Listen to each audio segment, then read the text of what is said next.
Elliot Hayes stood frozen on his balcony, staring at the shattered pieces of his life scattered across a text message. "I'm done, Elliot. I can't do this anymore." His fiancée, Claire, had left him 3 weeks ago, and the words still burned like acid. In the heart of Portland, Oregon, where the city's eclectic hum usually soothed him, he felt like a ghost haunting his own apartment. The rain-soaked streets below glistened under streetlights, but Elliot's world was monochrome. He'd spent weeks locked inside, drowning in takeout boxes and self-pity, his graphic design projects piling up untouched. At 28, he was supposed to be building a future, not watching it crumble. Yet here he was, clutching a cold coffee mug, wondering how love could vanish so completely. Then, a burst of laughter sliced through his haze. Across the narrow alley separating his apartment from the next building, a figure danced on a rooftop garden under strings of fairy lights. Jasper Nguyen, his new neighbor, was a whirlwind of energy, 30, with a sharp jawline and an easy grin that seemed to defy Portland's perpetual drizzle. Jasper was watering plants, hips swaying to music only he could hear through his earbuds, oblivious to Elliot's gaze. Something about his carefree joy felt like a lifeline Elliot didn't know he needed. Jasper had moved in a month ago, and their interactions had been brief but electric. Shared smiles in the elevator, a quick chat about the city's best coffee spots. Jasper's warmth was disarming, his Vietnamese heritage woven into his stories of growing up in Seattle, chasing dreams as a freelance photographer. But Elliot, still raw from Claire's betrayal, kept his distance. He wasn't ready to let anyone in, not even someone whose laugh could make his chest ache in ways he didn't understand. That night, as rain pattered against his window, Elliot heard a knock. He opened the door to find Jasper, soaked but grinning, holding a pot of vibrant marigolds. "You looked like you needed some color," Jasper said, his brown eyes sparkling. "Mind if I come in? I'm kind of drowning out here." Against his better judgment, Elliot stepped aside, and Jasper breezed in, bringing the scent of rain and something warmer, like hope. They talked for hours, the marigolds sitting on Elliot's cluttered counter like a promise. Jasper shared stories of his travels, snapping photos in Hanoi, hiking the Cascades, while Elliot, hesitant at first, opened up about Claire. "She said I wasn't enough," he admitted, voice cracking. Jasper's gaze softened, no judgment, just listening. "You're enough for someone," he said quietly. "Maybe you just haven't found them yet." The words lingered, heavy with possibility. Elliot's heart thudded, not from pain, but from something new, something terrifying. He'd never questioned his attraction before, never thought a man's quiet strength could unravel him like this. As Jasper left, brushing Elliot's arm with a casual touch, the air felt charged, like the moment before a storm breaks. The next morning, Elliot woke to sunlight streaming through his window, a stark contrast to the gray fog of his heartbreak. He found himself sketching, something he hadn't done for weeks, inspired by the memory of Jasper's rooftop dance. When he spotted Jasper in the alley later, pruning roses with that same effortless grace, Elliot called out, "Hey, want to grab coffee?" The words felt reckless, like stepping off a cliff.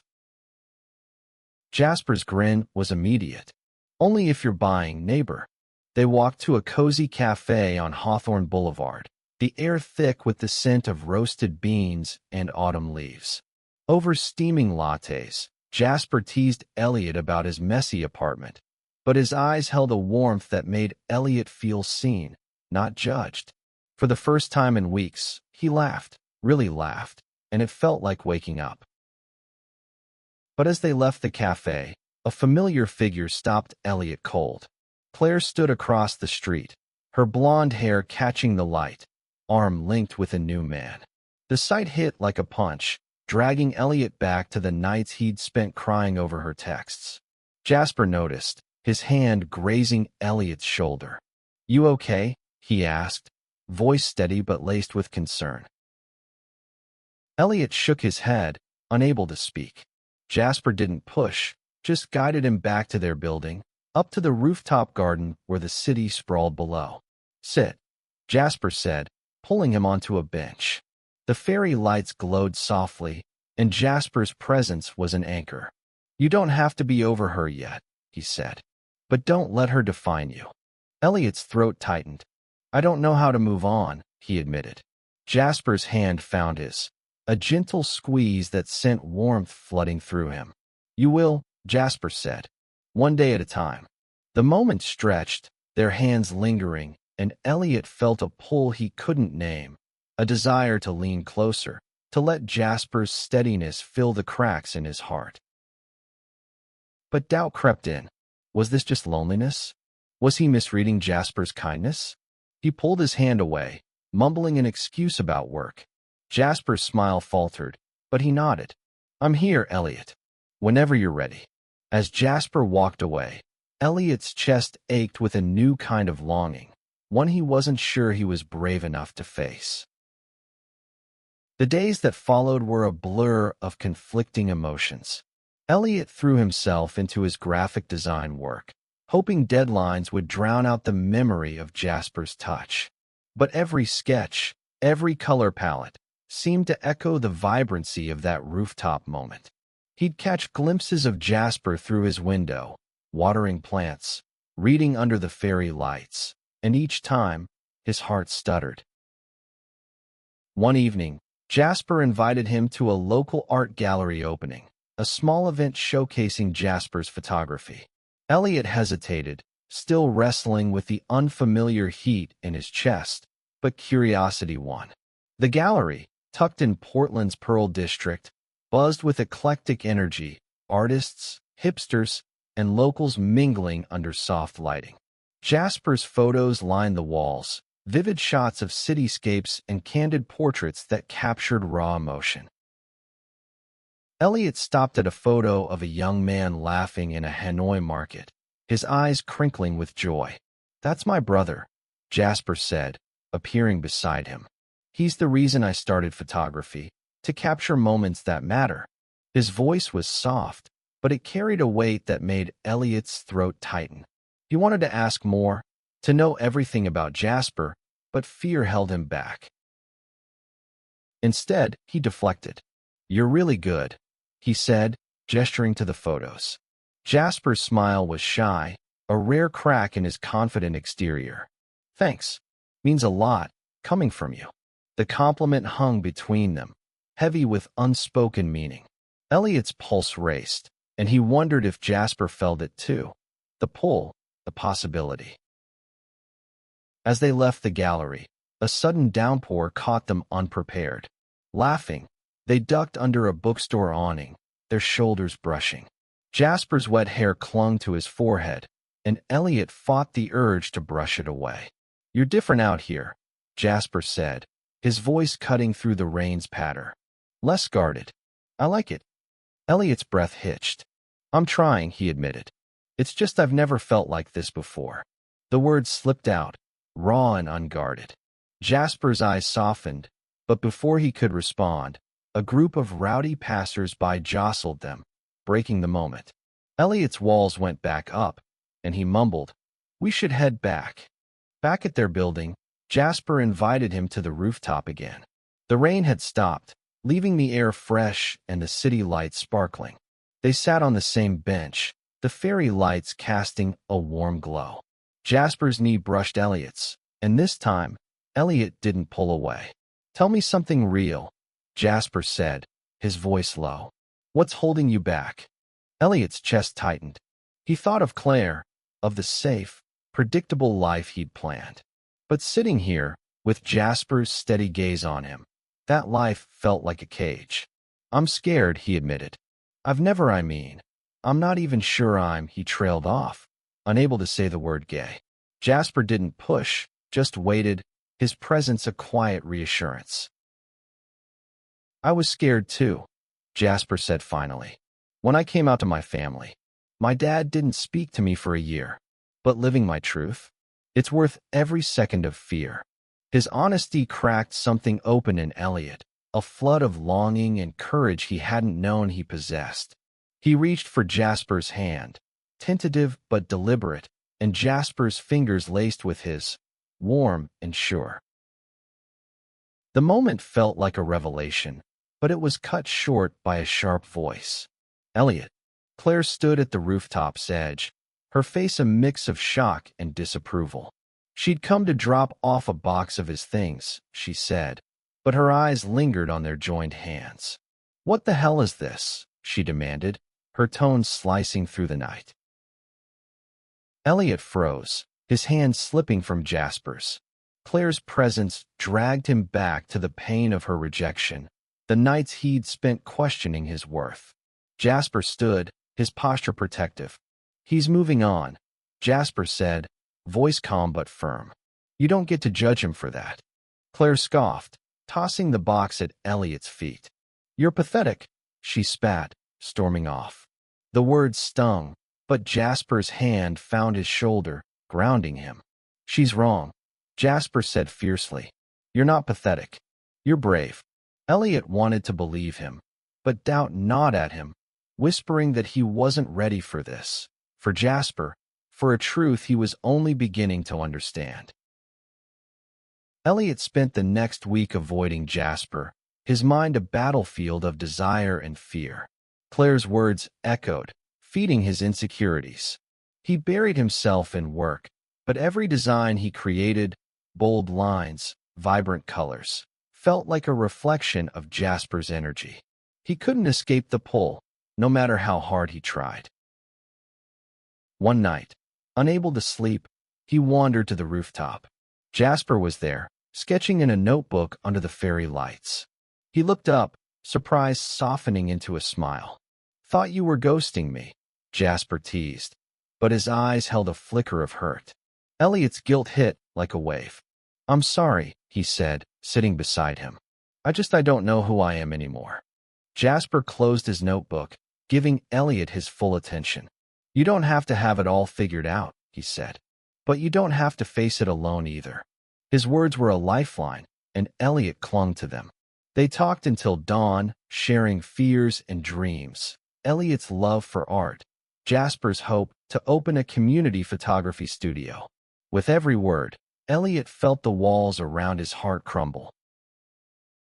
Then Jasper leaned closer, his breath warm against Elliot's cheek. "Can I kiss you?" he asked, voice barely above a whisper. Elliot's heart pounded, but he nodded, and when Jasper's lips met his, it was like the world realigned. The kiss was soft, tentative, then deepening with a hunger that left Elliot breathless. He'd never felt so alive, so wanted. But the high didn't last. The next day, Elliot's phone buzzed with a text from his best friend, Marcus, who'd heard about the rooftop encounter from Claire. "Dude, are you gay now? What's going on?" The message wasn't cruel, but it hit like a spotlight, exposing Elliot's confusion to the world. He didn't know how to answer, didn't know how to label what he felt for Jasper. Panic set in, and he avoided Jasper again, retreating to the safety of his apartment. Jasper didn't let him hide for long. One evening, he showed up at Elliot's door with 2 takeout containers and a determined look. "We're eating, and we're talking," he said, pushing past Elliot. Over pad thai and spring rolls, Jasper laid it all bare. "I like you, Elliot. A lot. But I can't keep chasing you if you're not all in."